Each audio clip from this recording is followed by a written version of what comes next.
Before that, Dr. Macha, I would just like to tell every participant, do not start putting your questions right now. Please drop them at the nearing the end of his talk so that all questions can be covered. Those questions who are asked right now, they get missed in the barrage of questions in the messages.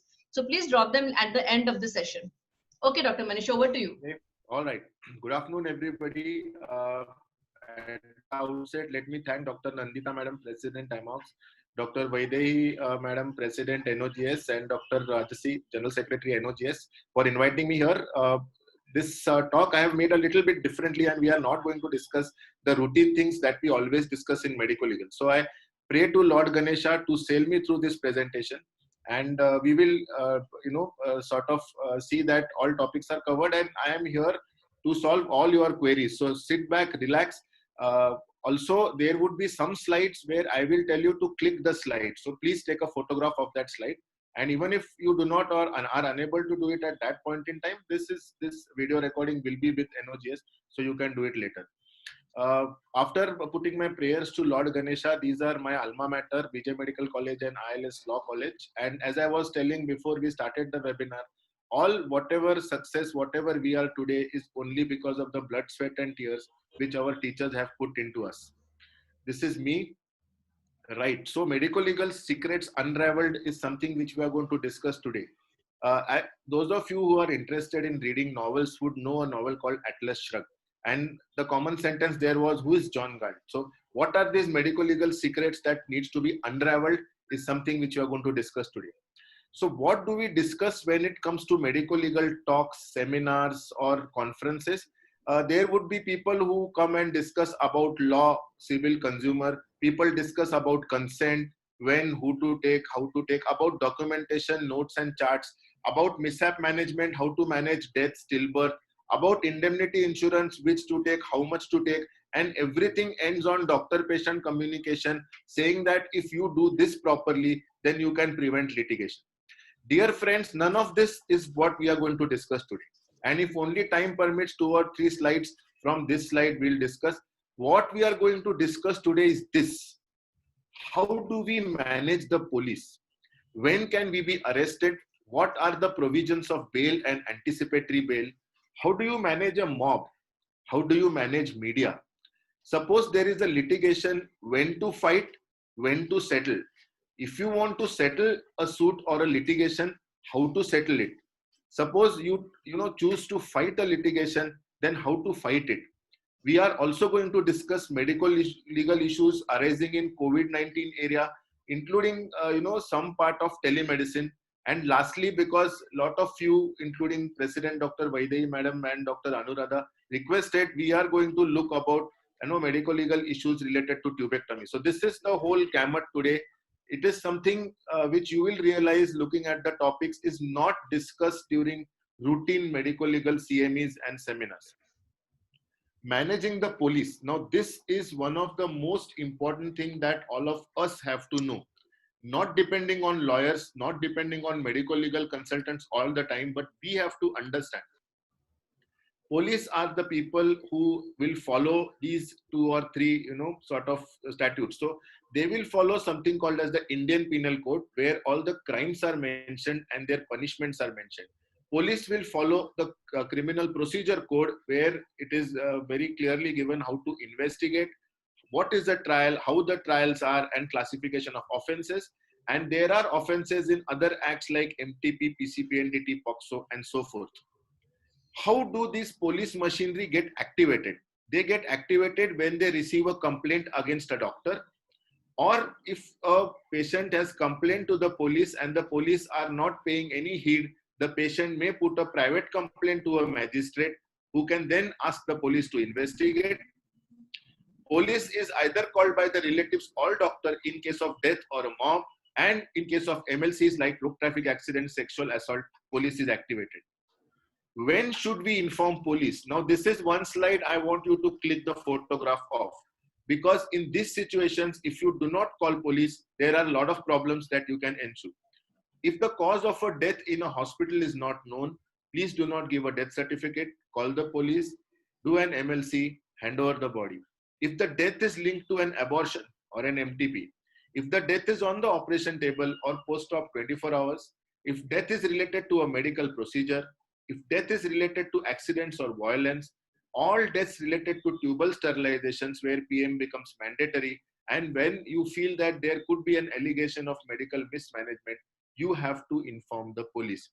Mob violence suspected, obviously we will discuss in mob violence, you have to inform the police. Now what happens once you or the patient's relative inform the police? What procedure the police should follow? So for example, if somebody has complained against a doctor to the police station, what the police are supposed to do? Who has decided this?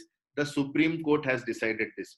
Again, click a photograph of this, because whenever you go to a police station, lot of the police constables or junior PSIs and all, they do not know this. So you need to know something known as the Jacob Matthews versus State of Punjab decision, because hearing the judges have put forth how the police should investigate a criminal complaint against a doctor. So they said that ideally the government of India or state government should have guidelines. Now the guidelines do not exist. Then what the police are supposed to do? The police are supposed to do three things. One, a private complaint may not be entertained unless there is a credible opinion given by another competent doctor. Meaning whereby if a patient goes to a police to complain against a doctor, there he should have a credible opinion given by another doctor saying that there was or appears to be negligence in the case, then the police will take the complaint. Point number two, the investigating officer has to obtain an independent and competent medical opinion from a government medical college or civil surgeon, and they have to apply what is called as the Boehm's test. So we will discuss the Boehm's test. So what the police have to do, A, take another doctor's opinion with the complaint. If that is not there, then take the opinion of the local medical college or civil surgeon wherein they apply Boehm's test. Point number three, if that opinion comes to be gross negligence, even then the arrest of the doctor is not needed. Only if the police feel that the doctor may run away or tamper with evidence with reasons, the arrest may be there. So even if expert opinion is of prima facie negligence, arrest only if necessary. What is Boehm's test? So Boehm's test is a test of reasonability. It is the skill of an ordinary person and ordinary competent man. So for example, if a gynecologist is having or an obstetrician is having postpartum hemorrhage and he is not trained in doing internal iliac ligation, no problem. He can do an obstetric hysterectomy. He or she can do an obstetric hysterectomy to save the life of the patient. In that case, Boehm's test is positive. There is no negligence and he can be absolved of all liability. So ordinary skill is what is expected. Now, my point of discussion is what has the Supreme Court told the police? That you either take with the complaint another doctor's opinion, you take the opinion of the civil surgeon or the government medical college when they apply Boehm's test, and even if the expert opinion comes as gross negligence, arrest is not necessary. So the issue is, if there is complaint against a doctor, the police will make a diary note, they will collect the documents, they will take deposition from doctor and staff, and they will send the documents to the civil surgeon or government medical college, who would constitute a committee. If that committee says there is gross negligence, then there is a FIR registered. If the committee says there is no negligence or not a gross negligence, then police will file a closure report. And arrest, if what kind of section is applied from the IPC, whether it is bailable or non-bailable, depends on that. We will discuss a little later. MTP, PCP, PCP, NDT, POCSO, all these acts are dangerous because they are non-bailable offences in the act. And these are all the different sections that the police may apply against a doctor. So just know that there are different sections. And if you see the number of the section written 299, 311, 312, all that number is more than 165. Please note one number, 165. I will get back to you in 2 or 3 slides. Another point is, can a doctor be charged for culpable homicide or murder? The reason is, the answer is no, because whatever we do, the intention of doing that thing is always right. So a crime is an act plus guilty mind. If you have the knowledge that whatever you do can kill and the intention to kill, then it becomes murder. If you have the knowledge and no intention, it's 304. And this is what the Supreme Court wants the police to apply in case of death against a doctor, rash and negligent act. It is a cognizable offense. So you are arrested, but you get bail in the police station, meaning whereby you never go to jail. So the doctor never goes to jail. Then my question is, if the police follow the proper procedure of Supreme Court and register a crime only if there is gross negligence report given by the committee and apply section 304A as per Supreme Court's advice, and the doctor gets bail, then why are so many doctors getting arrested? What happens? Why are the doctors getting arrested if all the law, all the Supreme Court guidelines, all the Supreme Court procedures are pro doctors and not against them? The reasons lie here. The reasons are, it is difficult for the police to interpret different sections. So for example, here we had a patient dying of Voveron injection, which causes anaphylaxis. Now, Voveron injection causing anaphylaxis, the police interpreted as the doctor had knowledge that any injection can cause anaphylaxis, still that injection was given. And because the knowledge was there, so section 304 was applied. And the doctor, her husband, 3 sisters, everybody was put behind bars. We were fortunate that IMA was activated here and we could go and meet the commissioner and take them out. But interpretation of sections of IPC by police is the problem. So as a society, through FOXI, through local societies, what we need to do is see that they interpret the sections properly. Lack of knowledge of medical guidelines. Now, incidentally, why I told you to click a photograph of Jacob Matthews is, the police manual does not even mention Jacob Matthews. So we have a big problem. The police officers who are coming out, they may come out with, guidelines and different judgments which are not there in their curriculum. POXO Act, so many of the police will not know about POXO Act. So that becomes a problem. Again, it is for us to educate them. Lack of knowledge of newer acts like POXO and Criminal Law Amendment Act. There is definitely political pressure from patient side to arrest the doctor, to harass the doctor. And friends, the last sentence is most important. Whatever we have to do before an FIR is registered. Because once an FIR is registered at police station and arrest made, then things become very difficult. So many times the doctor faces the music alone. And in order to get the FIR, which is already registered, quashed, you have to go under section 482 CRPC to High Court. So whatever we have to do, we have to act very fast before the FIR is registered. Now, this is very common scenario, and next 2 slides are extremely important. How do the police work? What they do is, they will give you a phone call, or a constable in uniform will come when your entire OPD is full, and they will be very polite to you. So they will say, come to police station, we have received a complaint. We need your help in that matter. Please come to police station. Sometimes you receive a notice, you call the police, they say, no, it's just a notice, you please come to the police station. If you see the notices sent to doctors, they are sent either to appear at XYZ date and time at 11 AM or 3 PM. The doctor appears at police station, he is told there that so-and-so offense is registered against him, and the doctor is arrested. This is what happens in 99% of the cases. Now, how to prevent this? Again, this is one of the most important slides. You want to click a photograph, click. Never allow phone calls. Ask the police to give you a notice of appearance in writing. Now we will discuss that notice. And as I told you, remember the number 166, 166. Never go to the police station alone or with wife.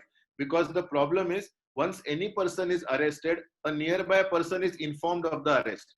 So the problem is, if the doctor husband and doctor wife go to a police station, the wife is told that your husband is getting arrested and that person is arrested. So the legal requirements of arrest is satisfied. That is why don't go with wife. I mean wife meaning by any other person. Don't go, just 2 of them. Don't go to the police station. Third point, never go when they have called. Adjust your timings. See when you are comfortable.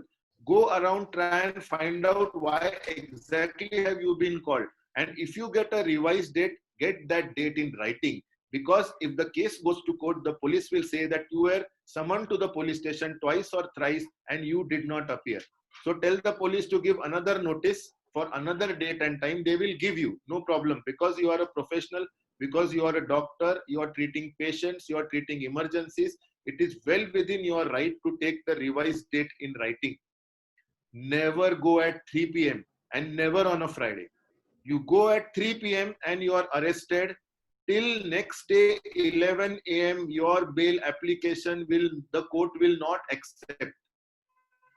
Please note this, that anticipatory bail is a different thing. I am talking about bail which is granted after arrest. Never go at 3 p.m. Always go at 11 a.m. So even if you are arrested, your bail application can be discussed at 3 p.m. No court in India will sit after 5 p.m. And if you are arrested at 3 p.m., by the time they finish the procedure of arrest, it is already 5 p.m. Never go on a Friday. Although Sessions Court, High Court, they are supposed to run on Saturdays, Sundays.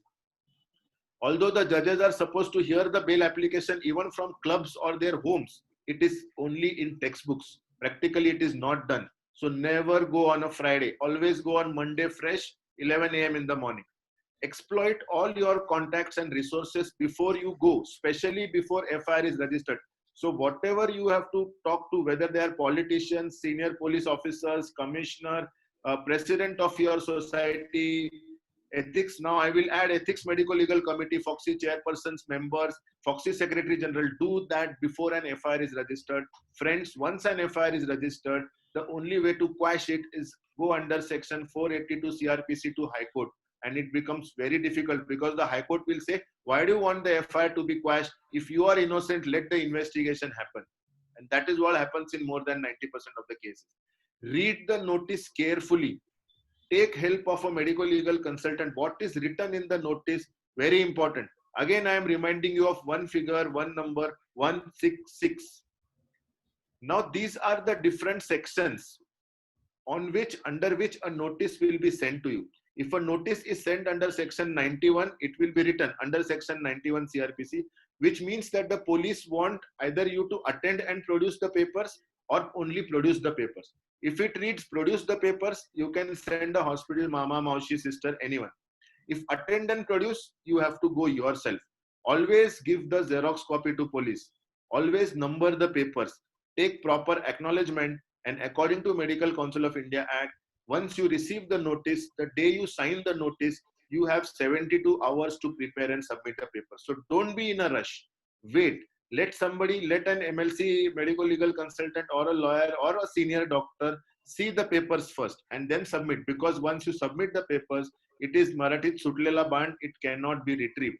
And this 72 hours comes from this. So take a photograph of this. Police will not know this. Police will want the papers then and there. If there is a death, when you are sending doing an MLC and sending the body for post-mortem via the police, they would want the papers then and there. So this is something you show them. Tell them that this is according to our Act, MCI Professional Conduct, Etiquettes and Ethics Regulations 2002. We are supposed to store the papers for 3 years from the date of commencement. And if any request is made for medical records, either by the patients or authorized attendant or legal authorities involved, the same may be duly acknowledged and document shall be issued within a period of 72 hours. So you have 3 days to submit the papers. Now, second is, so that is section 91. Again, remember 166, I'm going to come back. Appearance to the police. So a police may want you to come to the police station for enquiry. Now that enquiry, the police will send you a notice under section 160. So 91 was for papers, 160 is for appearance. Now there are certain categories where if you receive this kind of notice, you can refuse to go to the police station and ask the police to come to your residence. Who are they? A male person less than 15 or more than 65. So if you are a doctor who's more than 65 years and you receive a notice under section 160 from police, you call them and say, I'm more than 65. You come to my residence and ask. This police don't know. So you have to tell them. A woman, if you are a lady doctor and if there is no lady constable present, you can refuse going to the police station. You come to my house, you come to my residence at so and so time, and I will answer everything. A mentally or physically disabled person. So if you have difficulty in walking, you have had surgery of spine, you have had surgery of leg, if there's a problem, you can, very well deny it. If you finally go to the police station, they are supposed to give you expenses of travel. I know, exorbitant statement I am making ki polisanकडनं पैसे घ्यायचे, but this is what the act says.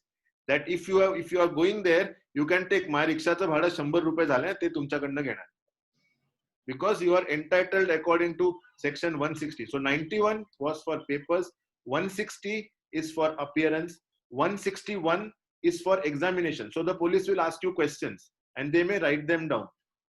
162, whatever they write down, you may not sign it. Okay, you can refuse giving your signature. This is also very much well within your rights to do so. 165 is for police to search your hospital.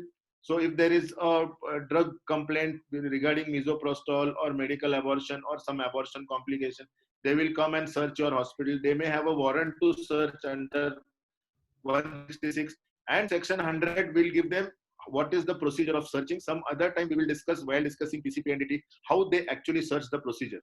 Again, 166, remember, on the notice, you will either have 91 for documents, 160 for appearance, 161 for witness examination, 162 you need not sign, 165 search, 166 warrant. If on the notice, now please note what I am telling you, if on the notice there is a number written or a section written other than sections, you will disappear from your clinic and not go to police station. Now please get this completely inside. If any other number is written more than 166, everything is dangerous. I showed you the sections from Indian Penal Code, 277, 300, 304, 302. All those are dangerous. Any section more than 166 is dangerous. If any other number is written, contact your medical legal consultant, your lawyer, Foxy Ethics Medical Legal Committee. Me personally, do not go to police station, come what may. Even if you have to disappear, you disappear. Because if any other number is written and you go to police station and you're arrested, there is a big problem to take you out. So 166, everybody will remember. Any number other than 91, 160, 161, 162. So 166 is the one. Any number greater than that you see on the notice, don't go to the police station. Again, for the sake of our understanding, I will repeat this slide. How to avoid getting arrested. Never allow phone calls. Ask for notice. Never go to police station alone or with wife. Never go when they have called. You go when you are comfortable. Revised date to be taken in writing. Never go at 3 p.m. Never go on a Friday. Whatever you have to do, do before the FIR is registered. Read the notice carefully. 166. Any number more than 166. Any other number written on the notice, you will not go to the police station. Now, what happens if you are arrested? Now, arrest can be there. There are two types. It depends on offenses. There are some offenses where the punishment is more than 2 years. They are supposed to be grave offenses where an arrest can be done without warrant. So the police inspector in charge or the police in charge does not need the magistrate to give him a permission to arrest. That is arrest without warrant. Section 304A, all offenses under MTP Act or POXO Act or PCPNDT Act are cognizable offenses. So there the arrest can be made without warrant. Then there are some non-cognizable offenses where the arrest will be made only with warrant. So there the police will have to take the permission of the magistrate. In which whatever ways, if arrest is made, you have to understand under what section that arrest is made. If the whatever charge or offense or the section is bailable, you get bail as a right. For example, section 304A in case of death. So you get the bail in police station. You actually never go behind bars and you go home. If it is a non-bailable offense, for example, MTP, PCPNDT, POXO, 304 section and some other sections of IPC, then you have two options. Before arrest, you can apply for anticipatory bail, which can be done in Sessions Court or High Court, or after arrest, you can contest the bail to the magistrate, whichever is there for hearing the bail application. But anticipatory bail only in Sessions Court and High Court, and appeal lies to the Supreme Court. Now, one thing I'll tell you from experience, especially from MTP point of view, we all take MTP very lightly, but trust me, to get somebody anticipatory bail because there is an offense established under MTP Act is very difficult. Mostly the Sessions Court judges are females and they are very sensitive to topics of MTP, tubectomy, abortions and so on and so forth, and they do not give anticipatory bail. So please be very aware of your MTP and follow of that act also. PCP and DT I understand, but even MTP is, you have to be very careful about it. So what are we afraid of? We are afraid of an offense where it is written that it is cognizable and non-bailable. CNB is what we should be afraid of. Cognizable, non-bailable. You have a notice in your hand, you have anything written other than 166 and above, you put that on Google, even if nobody is around, and write classification of offense. If it is written cognizable, non-bailable, just disappear from that place. Go to an unknown place, contact your lawyer, contact your MLC, and let that person do whatever is to be done. Cognizable, non-bailable, CNB, is most dangerous, please remember. So that is how you can manage police. I will definitely take questions at the end. Some things are still remaining, we discuss. How do you manage a mob? Now, how do you manage a cardiac arrest in a hospital, or how do you manage an anaphylaxis? We do drills for that. We do drills for cardiac arrest. We do drills for anaphylaxis, code blue, so on and so forth. We have to do drills for mob management also. At nth hour, it is very difficult to, everything is haywire and you do not know what is happening. So amongst that drills, 3 things very important, I'll tell you. Thing number 1, whom to summon. Konala bolvayche. Point number 2, is there an escape for you? So there should be a door through which you can escape. And point number 3, very important, is what staff should remain and what staff should not remain. So staff which are weak-minded, staff which are, you can always see in your staff category people who are weak-minded, people who are strong-minded. Strong-minded people should stay, weak-minded people should go. And so there has to be a mock drill to this. Call police. If you fear that there is a mob issue, you should call police. Now problem is, so many times the police will say ki 5-10 lok jatil the, why should we come? Why should we leave our job and come? Now to absolve this problem, dial 100, because whatever calls you make on 100 are recorded calls. Yes. And the police inspector in charge has to give, once the call is received, what happened after 1 minute, what happened after 5 minutes, till the time they go to the place, make a report and come back. The report is in minutes. So dial 100, and a small suggestion, let a female call. That female could be your junior staff, a sister, anybody. And if that female calls and says there are 10 people around in the hospital and they are threatening me, and if she cries, trust me, the police will come in next 5 minutes. If they hear my voice, they may take half an hour to come. They may take 10 calls. But if they hear Vaidehi madam's voice, they will come in 5 minutes. So that is something which, chivalry is left in the police, at least for females, that much we can make use of. Role of bouncers, yes, you can have bouncers, but vicarious liability of action of bouncers is on you. What is vicarious liability? We'll discuss a little later. That whatever the bouncers do, complete responsibility of their actions is not on them, but you also. So for example, if the bouncers are beating somebody and that person dies, then you have a little problem. So it is not very easy that way to manage them. So bouncers also, to just keep those people away, they may not retaliate. Another very important point from mob management point of view is something which we never discuss, and which I always tell others is, in Indian Penal Code, the law gives you permission to beat somebody who's either beating you or destroying your property. All I see is, video calls and videos on WhatsApp and so on and so forth, where 2-3 people who are beating a hell and hearty doctor. Why is he not beating back? I don't know. Section 96 to 106, even section 100, they give you full authority to hit back. You can hit back. Now, again here, I always say off the dais, some few suggestions are, when these things are happening, few of your sisters or female staff should come forward. Because if 3 people hit one doctor for half an hour, 2-3 people may interfere. But if one person touches one female staff, 10 people will interfere. That how dare you touch a female? So again, there a small change, if you have some females there, it will definitely help. But you can hit back.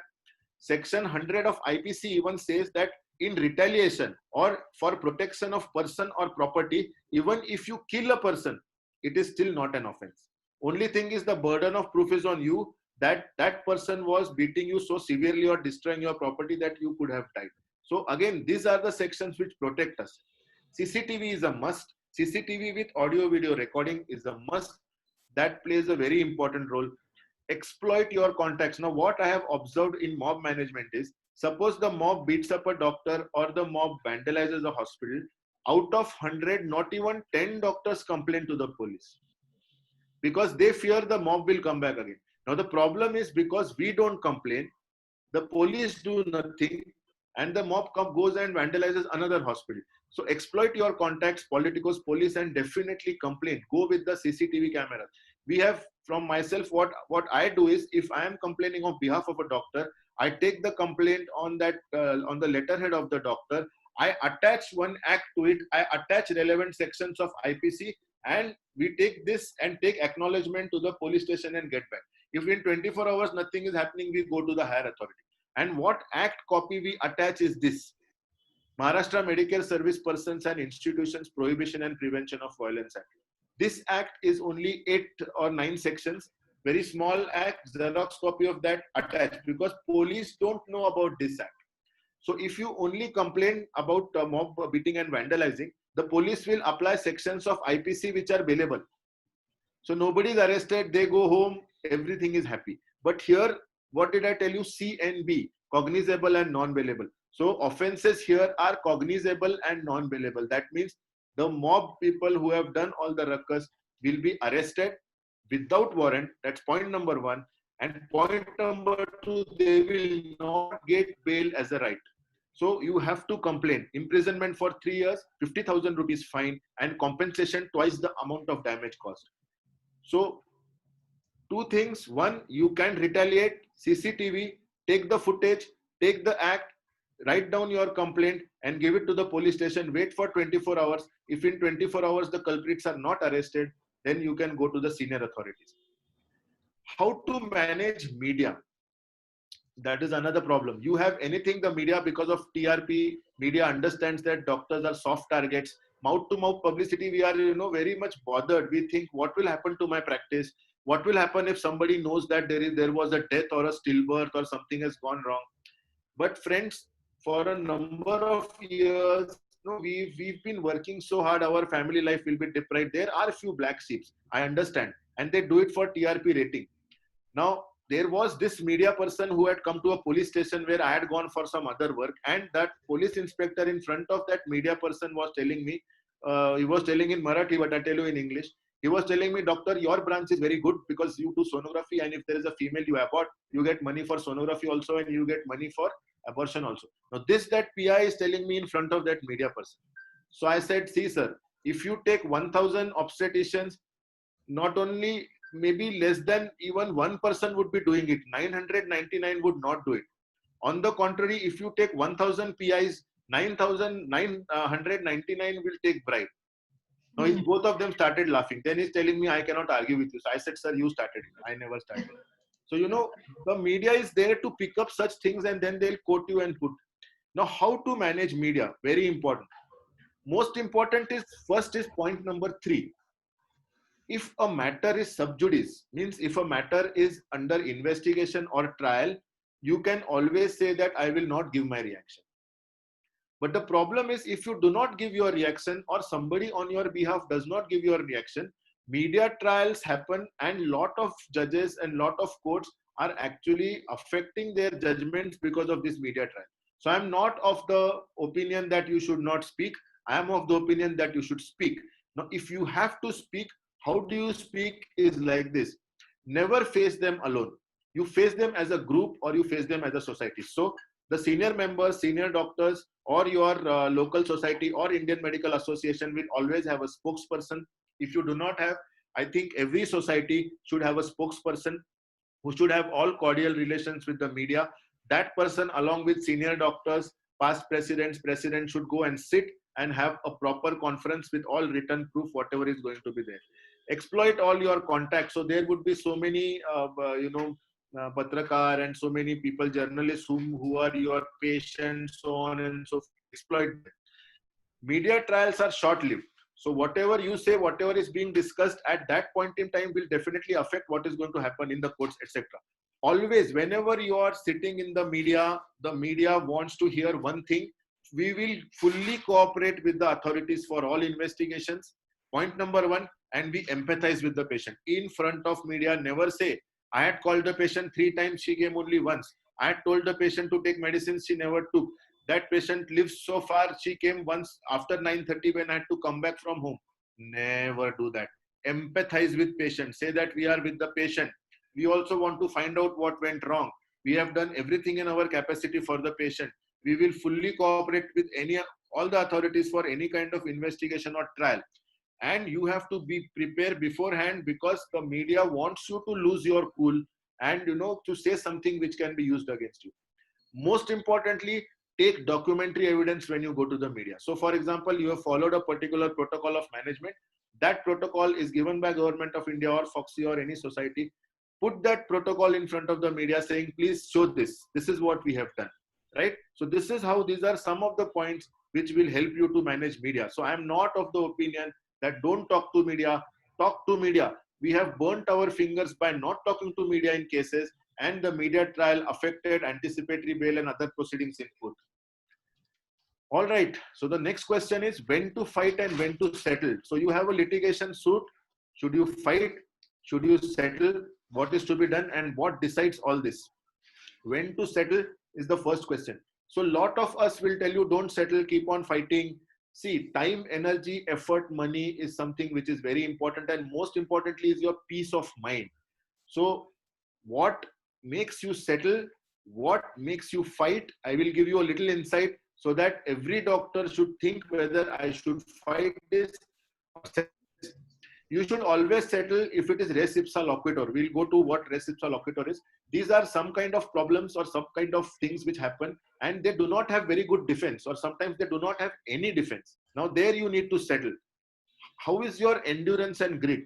Because if you are an emotional person, if you are a person who's family dependent, family driven, it is very difficult for you to go, because it's a prolonged process. In India, judicial activism, judicial process is a prolonged process. Nothing comes fast.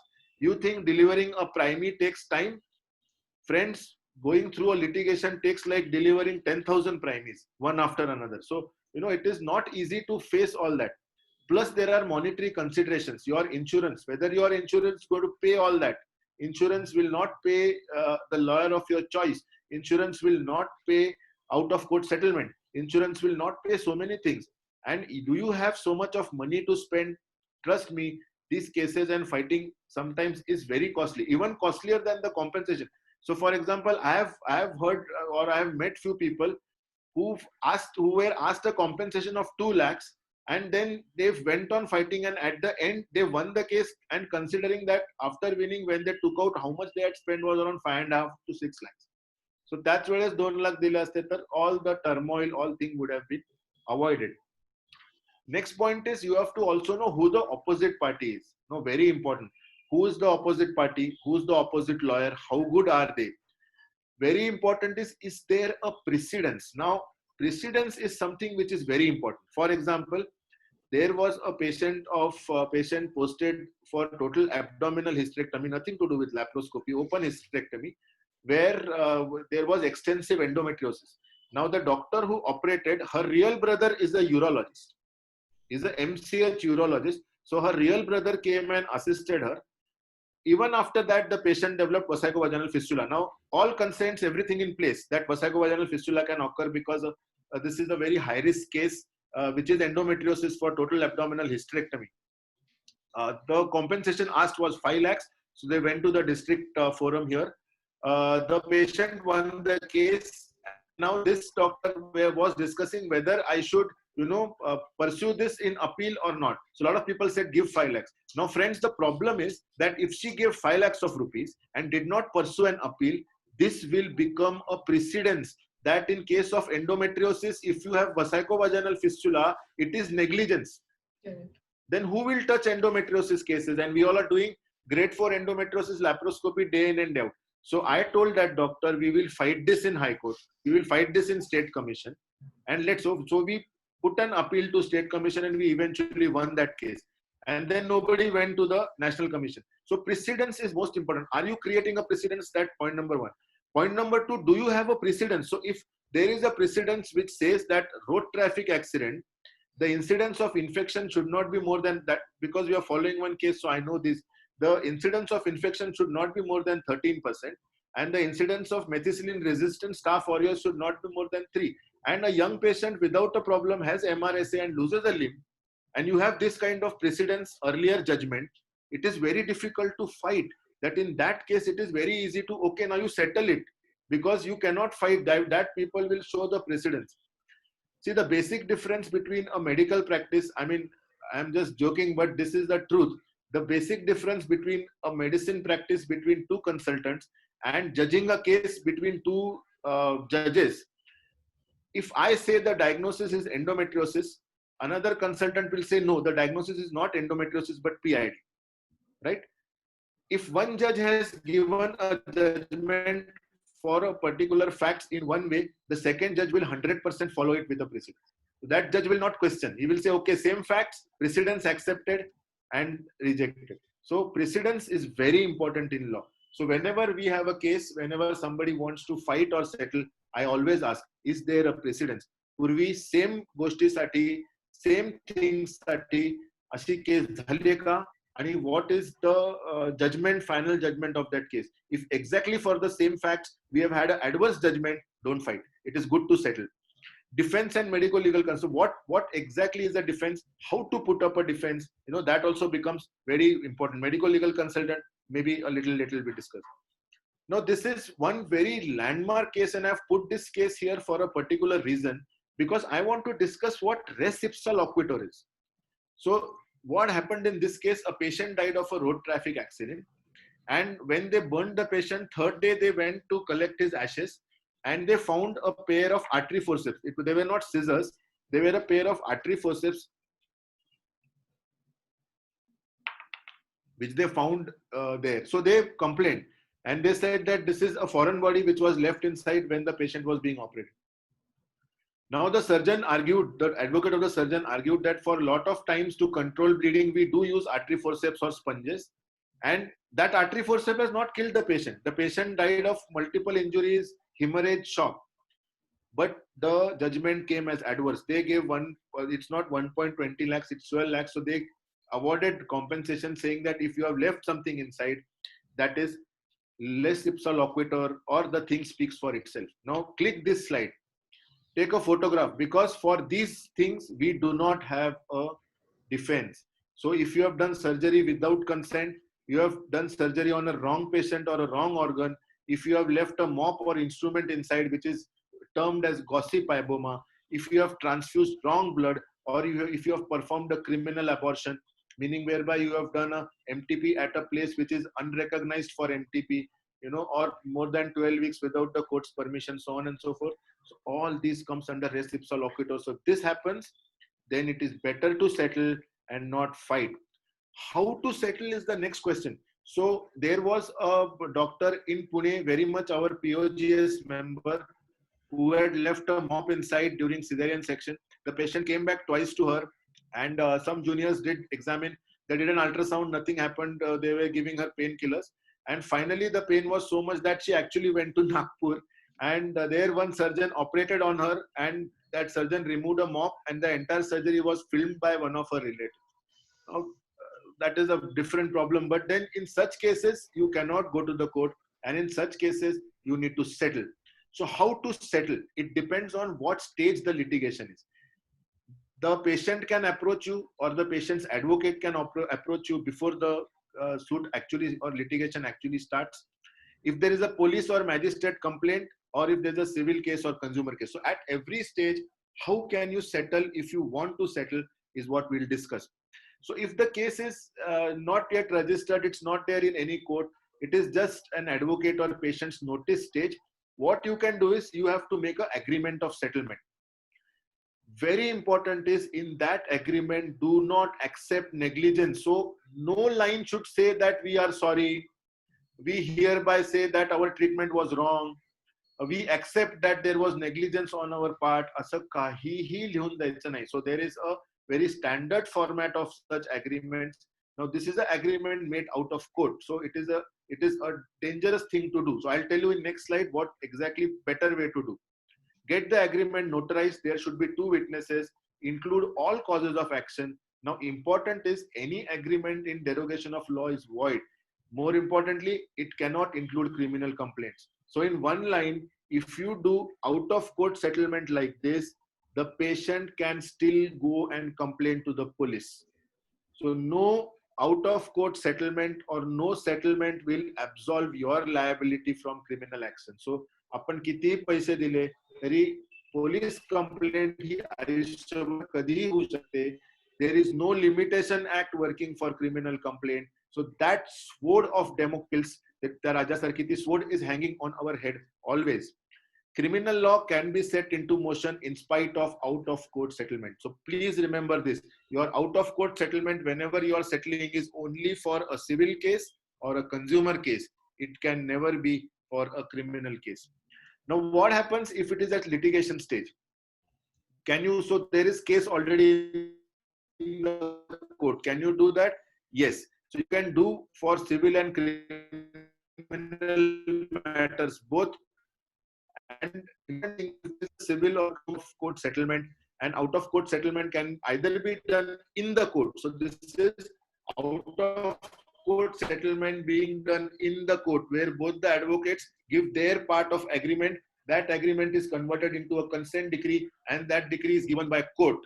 Money is to be submitted to the court, and the court gives the money to the patient. So this is out of court settlement being done in the court. This is more safe.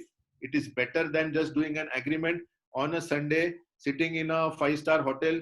That is not very good option. This is good option. Another option which is very good. Now in criminal cases also you can do out of court settlement, but they're only compoundable offenses. So offenses which are of very trifle nature you can do. If there are non-compoundable offenses, you need the permission of court for out of court settlement. You can click a picture of this. So if there is a section applied on you which is 323, 341, 52, 55 and 58, only these sections you can do out of court settlement for criminal cases. All other sections are non-compoundable. Section 304A, which is applied to us for death due to rash and negligent action, MTP, PCP and DT, POXO, all are non-compoundable offenses. So only 323, 341, 52, 55 and 58. Only these 5 remain compoundable offenses. So another thing which the court may direct you is to go through ADRs, alternative dispute redressal systems. What are ADRs? Arbitration, conciliation. In fact, the new amendments in the Consumer Protection Act also say that if you want to go to ADR, you can go to ADR. So there is a mechanism wherein you can have these, and you can do out of court settlement. So what is the best way to do out of court settlement is to settle it in the court. Second best way to do out of court settlement through ADR. And not a very good way to do out of court settlement is in a hotel. So these 3 are the ones in decreasing order which will help you later. In civil matters, in consumer matters, you can do for all. Yes. In criminal matters, only for compoundable offenses, and non-compoundable offenses, you need permission of the court. Now what happens if there is out of court settlement and then the patient again puts a consumer or civil case? In that case, for fraud or coercion, you can complain to the court, or for specific performance of the compromise agreement you can put. Now that is why I said doing an out of court settlement through the court is good. Because if the court only has given a consent decree, if the court only has done out of court settlement, it will be very easy for the court to be convinced that, okay, the other party is not following. Whereas if you have done it with ADR, or if you have done it sitting in a 5-star, it will be slightly difficult for the court to understand what goes on. In the court settlement, out of court settlement agreement is made by the court only. मीच तयार केलंय तर मला समजून घेणं सोपं आहे. दुसऱ्यांनी तयार केलंय मला समजून घेणं डिफिकल्ट आहे. Okay. Okay, so $1 million question is how much to settle for? Now, please, so people will start from 50. So for the case which I told you, the MOP remaining, we started negotiating from 50 lakhs and settled for 4 lakhs. So please understand that it always starts with a higher thing and comes back. Consider what is the damage. Is it disability or death? Consider compensation award recent times for such damages. Get a good negotiator. Don't take politicos or other people as negotiators, because they would want their share, and then it becomes very difficult. So that is how to fight a litigation suit. So now if you have decided that you are going to fight a litigation suit, how to do it? Now there are various things involved in a medical legal case. First, you have to know what the case is, whether it is consumer, civil or criminal. What are the allegations? what are the defenses. And friends, if there is one thing which decides whether we should fight and how long we should fight, is the question that how much resilient and patient are we. If you have lot of resilience, you have lot of patience, you can definitely fight. So these are all the different fora. This I think everybody knows. So I'll run through few slides. I want to complete COVID. Police, imprisonment, fine, magistrate, civil courts, consumer courts, disciplinary committee, so on. So there are different fora, and all fora can be approached simultaneously. So there can be one case in all the fora. Again, the Consumer Protection Act, this you all know, the new amendments up to 1 crore to district forum, up from 1 to 10 crore to state forum, and more than 10 crores for national forum. So this is something which I want you to remember. So whatever you do and whatever your staff does, you are vicariously responsible for that. So when you want to fight, see whether the thing of vicarious responsibility is there. So this is what happened in this case. A minor child had typhoid fever. The nurse was told to give injection Lariago. She was not a qualified nurse. She gave IV, and there was cardiac arrest, and the nurse, hospital, all were negligent. 12.5 lakhs compensation. This is where the vicarious liability comes. One more case, bone marrow aspiration test was to be done. It was conducted by PG students of pathology department without supervision or guidance of HOD. Needle pierced the right ventricle of the patient, and the patient died. Negligence held 3 lakhs awarded with 9% interest from date of complaint, principle of vicarious liability. So once you have a case, also understand whether there is vicarious liability, and you cannot go away from this vicarious liability. That decides whether you want to fight the case or not fight the case. These are some of the common allegations: deficiency in statutory compliance, negligence, procedure without consent, lack of adequate communication, departure from standard of care, loss of limb, mental agony, loss of consortium, and mixture of all ideas. So generally the complaint is copy paste. What are our defenses? These are our defenses. Technical defense is locus standi, whether the person can complain, jurisdiction of court, whether limitation is time barred. So in consumer court, after 2 years, you cannot complain. So limitation for consumer court is 2 years. It is not a sacrosanct science, general exceptions. We have followed the protocols, contributory negligence, so on and so forth. So there would be lot of defenses available to us. What is our defense also decides whether we should fight or continue. Lack of proper training is certainly not a defense. So for example, if you are, this happened here, for a PPH, why you did not do stepwise devascularization, and the answer given was, I was not trained in it.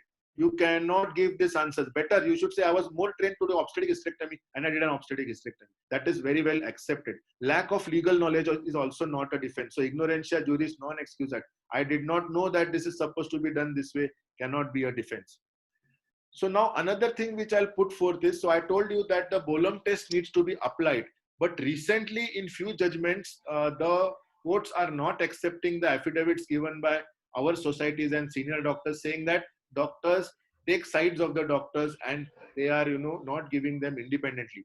So missed on sonography, absent kidney plus limb. Defense given was oligohydramnios, and sonography is not 100% science. Obtained expert evidence in favor of doctors, 15 lakh rupees compensation awarded. Why? Because other than Bolam's test, there are some judges who are now following the Bolitho principle, which says that one can give a judgment against expert opinion and weigh the evidence. So you want to fight or not fight? How do you know? Ask your medical legal consultant or lawyer. A good lawyer or a good medical legal consultant knows the law. A best medical legal consultant and best lawyer knows the judge. If you know the judge, what the judge is going to follow, he will tell you. The judge is going to follow the Bolitho principle. So better that we do not continue. How much resilient and patient are we is completely and totally left to you. So you have to decide according to your mental frame, according to your backup, your physical mental agony, whether you want to fight or not fight. What it takes to be a doctor in school, in junior college, in medical college, in hospital, specialty training, loans, almost 24 years. I have seen a lot of doctors, when they face litigation, they go in depression. They don't come out. We have some doctors who have left practice because there was a complaint, so on and so forth. So how much resilient are we is something which is left to you. So what is the stepwise solution? If you have decided to fight, do not panic. Consult your medical legal consultant lawyer. You draft a reply which is proper. Use all documents, protocols. Supporting statements should be supportive. with respect to guidelines from Government of India first, then FOXI, IIG, ACOG, RCOG, and Cochrane. Remember, our government guidelines rank the top. Appearance in court should always be there. Do not try to take adjournment and stretch the matter. Where MLC versus a lawyer, we can sometimes have a debate on this. So maybe a lawyer and a medical legal consultant, who's better? Maybe we'll leave it to some other time. When you draft your answer as a doctor, so even if your lawyer is drafting, if your medical legal consultant is drafting, it's okay because that person understands medicine. But important is you have to see that the facts that you are giving have documentary proof. So anything that you say should be documentary, available either as guidelines or protocols. It should absolve you of any liability, and it should clearly say that you followed all standard of care. Denial of specific things should be not evasive, but point to point, and malified intention should be clearly pointed out. And this is your job when you are helping your lawyers or medical legal consultants. So work within the scope of practice, seek support, use the standard protocols, evidence-based medicine, and prepare to defend whatever you have worked for. And obviously at the same time, if you have decided to fight the litigation, you have to inform your insurance in writing with a copy of the notice or the litigation, and consider this and start preparing your case. Now, these are different types of suits, which you have, but again, the basic principles remain the same. One line, if I have to tell you, if your resilience and integrity is good, then only go in for fighting. Otherwise, don't believe your lawyers. They will say, "Hum 3 mahine mein jeet jayenge." If you have seen Munna Bhai MBBS, ye to 6 mahine mein jeet jayenge, 2 saal mein jeet jayenge, so on and so forth, and it never ends. Right. So then there is appeal, wherein you have hierarchy of courts. So don't get disheartened. If you have lost a case, you can always go in appeal from consumer courts, district commission to state to national to Supreme Court, and High Court and Supreme Court have special powers for. How do we learn? We learn from our judgments. There is a ratio decidendi which tells us about why the particular judgment is given, and there is obiter dicta comments by the judges on which future laws can be made. Do not budge under pressure. So now if you have decided that, okay, you are going to fight this case, do not budge under pressure. Do not try to settle. Do not pay money. So don't try to bribe the judge and all. Okay, people do that. Judge ko paise dete hai, opposite lawyer ko paise dete hai, aisa mat karo. Be prepared for a long battle. Politicians and leaders, I leave it to you. But if used at an appropriate time, they will definitely work for you. A few things about medical legal issues in COVID-19 area. We'll go a little bit fast. Emergency is something which is, very clearly defined in Clinical Establishment Act in Section 2D. It is also defined in Section 2O, which says that you have to provide medical treatment, and you have to see that while the patient is being shifted, there is no material deterioration. There is a contract between a patient and a doctor, and the doctor-patient contract is not established in case of emergency, meaning whereby in case of emergency, you need not take any consent, you need not do any documentation. Anything with respect to that contract you can do away, because emergency needs to be treated as an emergency. No consent is required to treat and render first aid to any patient in an emergency, and 24-hour service. So now people who have, so if you go outside, see if your hospital mentions 24-hour service available. If that is the case, then you are legally bound to attend all cases, and if you fail, it is inferred as medical negligence. So hospital jab hai 24-hour service ची पाटी लावायची का नाही, हा एक महत्त्वाचा प्रश्न आहे. But if you have put, you have to be 24 hours available. This we can skip. We all know that the Epidemic Disease Act has been invoked, which is the old act, which was used in India when bubonic plague was outbreak in Bombay Presidency. Now, what this act tells us, it puts some responsibility on the state government for inspection of persons traveling by railway or otherwise, and an inspecting officer may mandate segregation in hospitals. So it is up to the inspecting officer to decide whom to segregate. So he says 10 people, these 15 people, they need to be segregated. What does the central government do?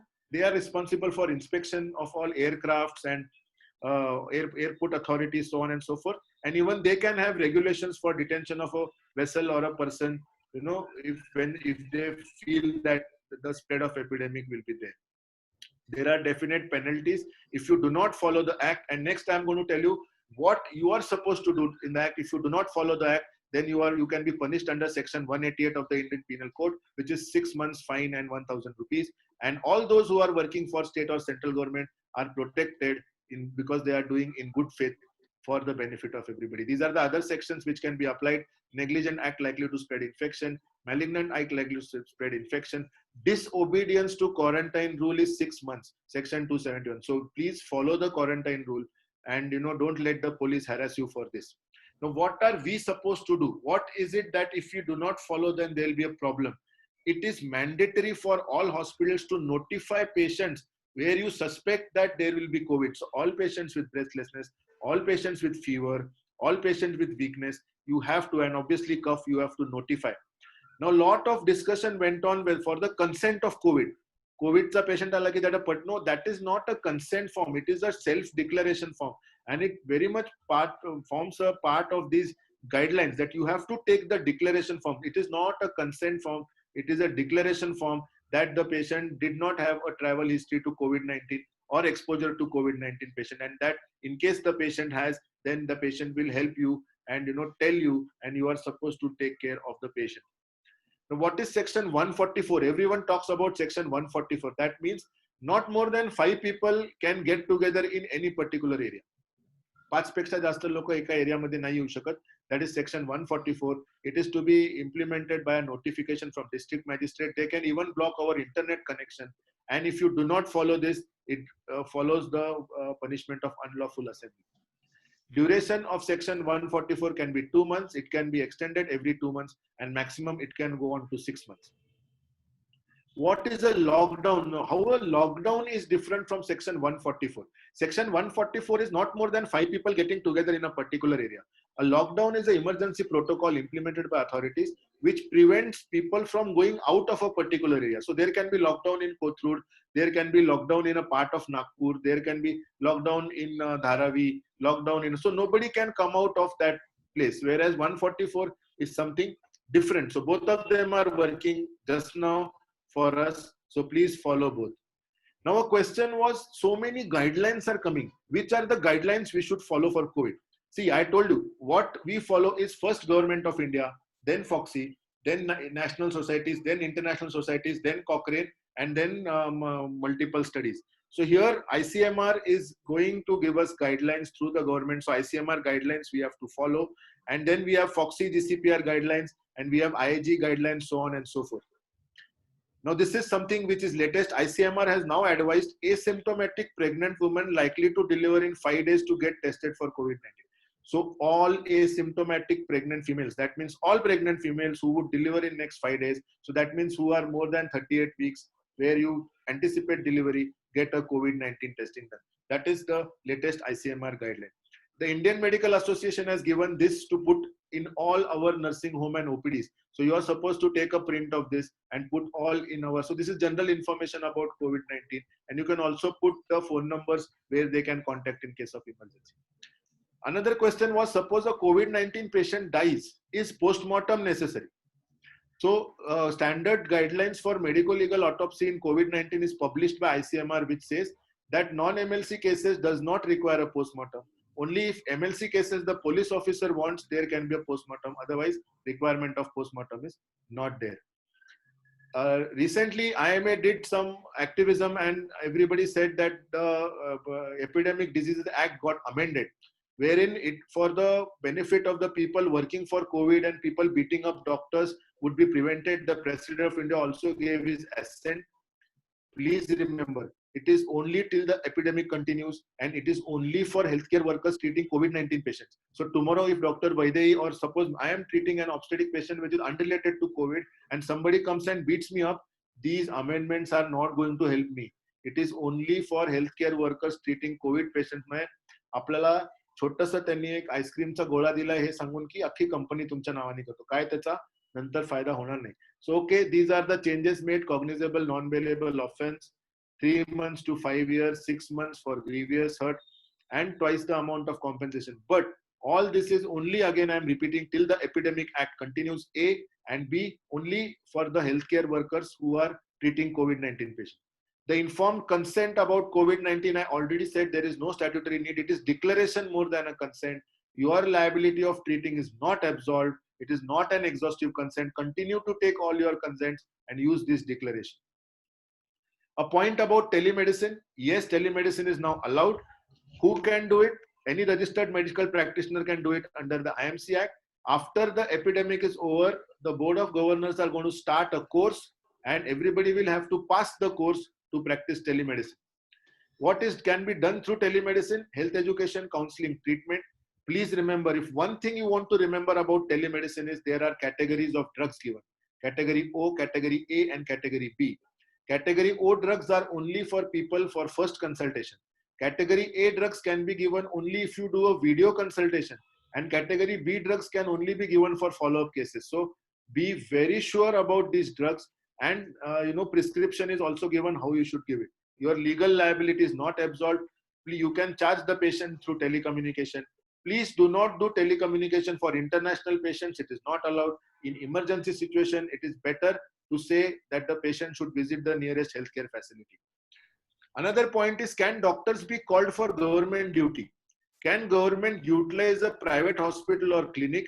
Can doctors be compelled to keep their private clinics and hospitals open? Yes, the CEE regulations say that in case of emergency, a physician has to treat all patients and cannot refuse any patient arbitrarily. If an epidemic occurs, the physician should not abandon his duty for fear of contracting the disease. So we are supposed to run our hospitals, we are supposed to run our OPDs and not run away. Maharashtra COVID regulations very clearly mention that designating any government or private building as a quarantine facility. So tomorrow, some government official can come and say, Manish, your hospital we are converting into a quarantine facility. Patient ko discharge karo, sab khali karke de do. Very much they can do it. And second point is, the municipal commissioner may requisite the need for any services of any person. So they can post me or you or Amog, anybody in the COVID ward for duty. So they can very much do it. Also, the Disaster Management Act very clearly says that any resources of the person can be utilized. And they also say that there should be compensation paid. So you get money, but they can definitely call you. I know some people will say this goes against the fundamental rights. Fundamental rights are not suspended. But at this point in time, we'll have to listen to the authorities. We don't have the time, energy, effort to put a writ petition in High Court or Supreme Court and fight for this. So please note, the government, state or center can have any person or place for the use for quarantine or working as a doctor. Indian Medical Association has agreed to telemedicine guidelines. Foxy COVID guidelines, ICMR guidelines need to be followed. I hope AMOX will have our guidelines, or they can endorse Foxy guidelines. We have MCI Act which we have to follow. The last part is few questions about female sterilization, which I thought were creating some problem. So if there's one thing, so in quotes we say Gita pe haath rakh ke bolo ki sach bologe ki nahi bologe. Gita and all those things. If there's one Gita for male and female sterilization, it is this. It is Standards of Female and Male Sterilization Services by Ministry of Health and Family Welfare, first published in 2001 and now published in 2006. Everything and anything you require about tubectomy is given in this. So question was, who can perform a tubectomy? Minilab services, a trained MBBS doctor can perform. Laparoscopic sterilization, DJO, MD, MS, anybody can perform. Now from where to get this training? Now I will just put this is a complicated slide. This is for training of medical officers, in-service medical officers. All of us have done our DGO or MD from medical colleges. All medical colleges have a department of family planning. Please get your certificate from that department they give you. I have taken my certificate of MTPs and my certificate of laparoscopic sterilization from Department of Family Welfare, BJ Medical College, Sassoon General Hospital. They give it. They will give you. So nothing is needed. Just go to your alma mater and they'll give you. All this training, everything is for in-service medical officers. And for those people who have not been trained for laparoscopy during their residency, they can avail this. So number of cases to be performed, 10 under super. All this the family welfare team knows. So all this they write on your certificate and give you, not a problem. Now that is training or competency issues for the individual. What about the hospital? Now the hospital either can be accredited for tubectomy or not. So you can apply for accreditation or you may not apply. So suppose there is a hospital where accreditation for tubectomy is not applied for. Can a person who is competent do tubectomy there? Yes. Then why apply for accreditation? Apply for accreditation because the family planning insurance scheme for the benefit of patient and doctor will only apply if there is a problem in an accredited hospital. Am I very clear? So competency wise, we take certificate from our medical college, or if you have not been trained, then there are training centers, and it is all the training centers names are given in the manual, no problem.